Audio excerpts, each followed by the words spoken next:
नमस्ते, जय नेपाल। म रामशरण थापा राम। म पेसाले यातायात व्यवसायी। अब अहिले आइरहेछ यो निर्वाचनको कुरो आउँछ फेसबुक सामाजिक सञ्जालतिर। चाहिँ के आउँछ भन्दा क्रेजको ए बाबा क्रेज के को क्रेज।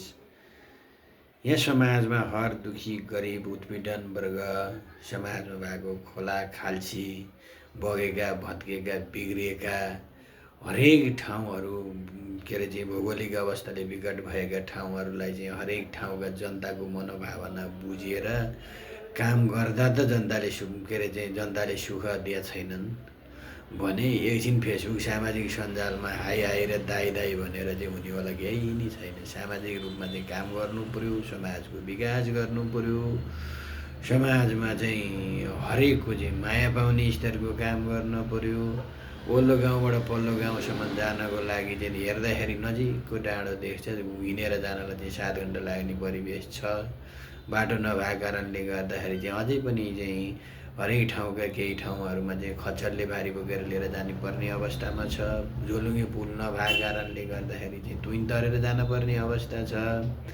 अनि चाहिँ एउटा चाहिँ सहर, विकसित सहरको बिचमा चाहिँ खाली जग्गा पायो भनेर त्यहाँ लिएर गएर चाहिँ एउटा भ्यू टावर बनाएर त्यहाँ चाहिँ एउटा एक किसिमको चाहिँ 2-4 चाहिँ जिमका सामानहरू हालिदिए जस्तो गरेर अनि फलानु क्रेज रे ढिस्कानु क्रेज रे। ए बाबा त्यति चाहिँ क्रेज नै लिनु छ भने सुदूरपश्चिमको चाहिँ विकट ठाउँमा गएर चाहिँ त्यहाँ सडक पुर्याएर त्यहाँका चाहिँ सिटामोल खान नपाएका चाहिँ जनतालाई चाहिँ सिटामोल दिएर सुत्केरी चाहिँ हुनलाई चाहिँ व्यथा लागेका चाहिँ एउटा ती हाम्रा चाहिँ दिदीबहिनी, हाम्रा चाहिँ भाउजू बुहारीहरू चाहिँ उपचार नपाएर समयमा बच्चा चाहिँ जन्म दिन नसकेर चाहिँ मृत्युवरण गर्न परिरहेको छ। तिनको उद्धार गरेर अनि त्यसपछि चाहिँ लिएर गएर चाहिँ समग्र चाहिँ त्यहाँका टोलको विकास गरेर अनि पो क्रेज बटुल्ने त यार। जहाँ एउटा विकसित सहरमा जाने अनि क्रेज रे फलानु क्रेज रे ढिस्कानु क्रेज रे त केही हुनेवाला छैन साथी। भोट हाल्ने भनेको मतदाता नावलीमा नाम भएकोले हो।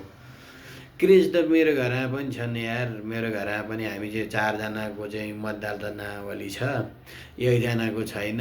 त्यो बाबुलाई चाहिँ के बाबु त कता भन्यो भने फेसबुक हेरेर चाहिँ सबैले हाई भन्यो भने चाहिँ म त यता भनिदिन्छ। तर बिचरा के गरोस्, भोट मतदाता नावली त छैन। त्यो भएर चाहिँ यो हुटुटी र क्रेजको पछि मात्रै नलागेर अहिले भनेको सही र गलत चुन्ने बेला छ।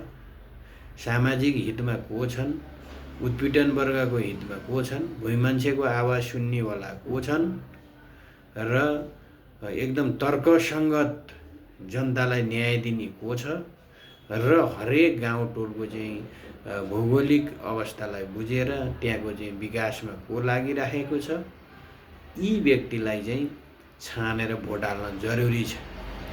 यो सामाजिक सञ्जालमा हुटुटी लाग्दैन भोट हाल्नु भनेको यो चाहिँ गलत है। हस्, धन्यवाद। जय नेपाल।